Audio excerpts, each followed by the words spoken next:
आला हज़रत ने एक किताब लिखी है कश्फुल इल्ला अन सिमतिल क़िबला, क़िबला पहचानने का इल्म। तुम तो आज वो कंपास लेकर के पहचानते हो ना, अब तो मोबाइल में आ गया, मोबाइल को घुमाओ, इधर दिखा रहा उधर, उधर दिखा रहा उधर क़िबला। मेरे अजीजों, इस्लाम मशीनों से नहीं चलता है। इसका सेल चला गया तो क्या तुम्हारा इस्लाम चला जाएगा? इसकी बैटरी चली गई तो क्या तुम्हारा दीन चला जाएगा? नहीं, इस्लाम मुकम्मल कवायद और जवाबित के साथ है। सारी मशीनें खत्म भी हो जाए, इस्लाम ने तुम्हें कायदे बनाकर दिखाए हैं, प्रैक्टिकल। ये क़िबला पहचानने का इल्म होता है।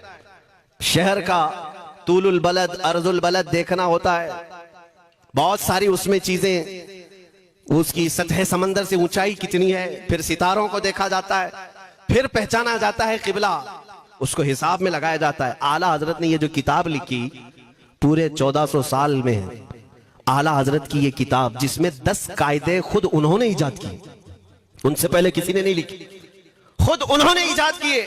और उसके बाद आला हजरत ने चैलेंज के साथ कहा कि मैंने, फकीर ने ये 10 कायदे इजाद किए हैं, इस पर कोई अमल करके क़िबला पहचानना चाहे तो उस पर अमल करके खड़ा हो जाए। अगर हिजाबात हटा दिए जाएं तो काबा उसकी नाक के सामने होगा।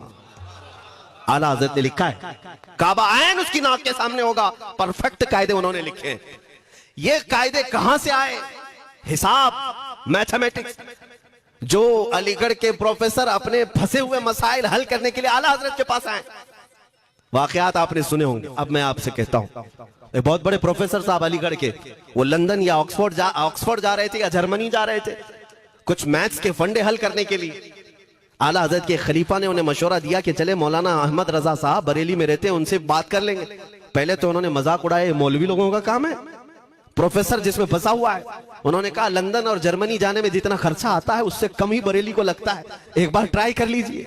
वो आए आला हज़रत के यहाँ, वो मौलाना सैयद सुलेमान साहब के कहने पर जब आला हज़रत के पास आए, असर का वक्त था, अजान हो चुकी थी, आप मस्जिद की तरफ जा रहे थे। प्रोफेसर साहब से मुलाकात हुई। आला हज़रत ने पूछा कैसे आना हुआ? उन्होंने कहा एक बहुत पेचीदा मसले में फंस गया हूं, मैथ्स का, रियाजी का, हिसाब का हल नहीं होता, इसके लिए मैं बाहर का सफर कर रहा था। आपके शागिर्द मौलाना सुलेमान साहब ने कहा कि आपसे मिलने। आला हज़रत ने कहा दिखाएं क्या मसला है?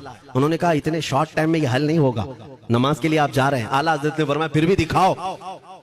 आला हज़रत को उन्होंने वैसे ही खड़े दिखाया। देखते ही आला हज़रत ने उंगलियां रखी और कहा इसका यहां से, इसका यहां से, फलां का यहां से, इस तरह आप लगा करके देख ले, मैं असर की नमाज से फारिग होकर आता। वो प्रोफेसर साहब कहते हैं उन्होंने चुटकियों में यूं हल किया, मैं जब बैठ करके उस मसले को लगाया तो तुरंत 2 मिनट में वो मसला हल हो गया। अब जिसके लिए मैं ये वाकया अर्ज कर रहा हूं, सुनो। वो हैरत में आंखें फटी फटी रह गई उस प्रोफेसर साहब की।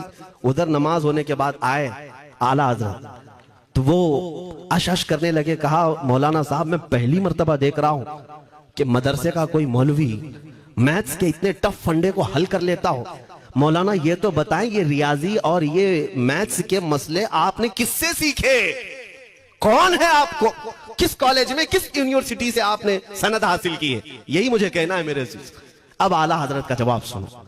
कहते हैं जनाब मैंने अपने वालिद से सिर्फ प्लस माइनस और मल्टीपल के मसले सीखे, जमा, नफी और ज़रब हमारे वालिद साहब ने बस इतना ही सिखाया। और उस वक्त बचपन में मुझे मंतिक, फलसफा, ये सब किताबें पढ़ने का शौक था। मैं हिसाब के, ज्योमेट्री के ये किताबें लेकर बैठा। मेरे वालिद आए, देखा, पूछा अहमद रजा क्या पढ़ रहे हो?